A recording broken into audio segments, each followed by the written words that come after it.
UPI மூலம் பணம் செலுத்துவது போன்று நடித்து பின்னர் அந்த பணத்தை திரும்பப் பெற்று மோசடி செய்த ராஜஸ்தான் கும்பல் கூண்டோடு சிக்கியுள்ளது. ஆந்திராவில் பல்வேறு நகரங்களில் செயல்படும் முன்னணி வர்த்தக நிறுவனங்களில் ஒன்றான பஜாஜ் எலக்ட்ரானிக்ஸ் ஷோரூம்களை குறிவைத்தே இந்த மோசடி நடந்துள்ளது. ஆந்திரா மட்டுமின்றி தெலங்கானா மாநிலத்தில் உள்ள ஹைதராபாத், சைபராபாத் உள்ளிட்ட நகரங்களில் உள்ள பஜாஜ் நிறுவனங்களிலும் இதே பாணியில் மோசடி நடந்துள்ளது.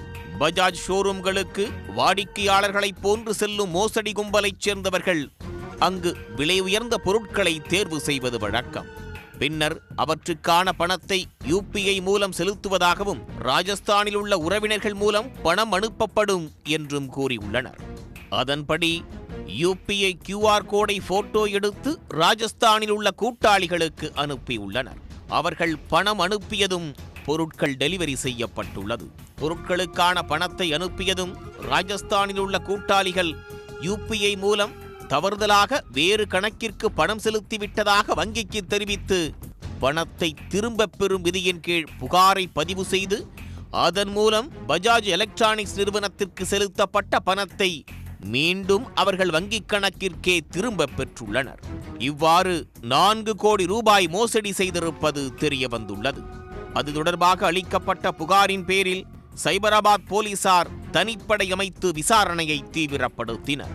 இதே கும்பல் கடந்த 2 மாதங்களில் 1125 UPI பரிவர்த்தனைகளை மேற்கொண்டு மோசடியை அரங்கேற்றி இருப்பது தெரிய வந்தது.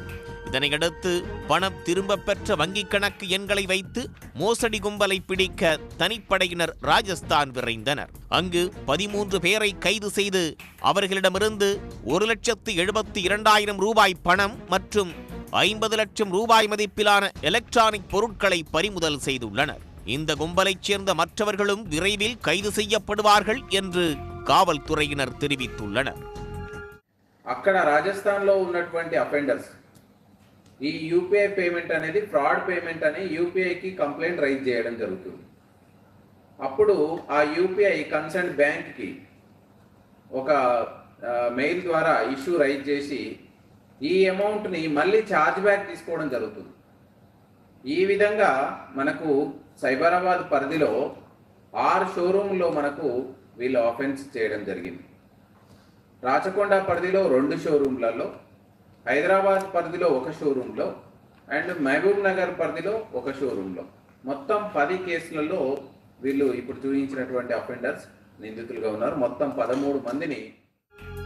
இவர்கள் தெலுங்கானா மட்டுமின்றி நாட்டின் பல்வேறு நகரங்களில் இதுபோன்ற மோசடி செய்துள்ளது தெரிய வந்துள்ளது.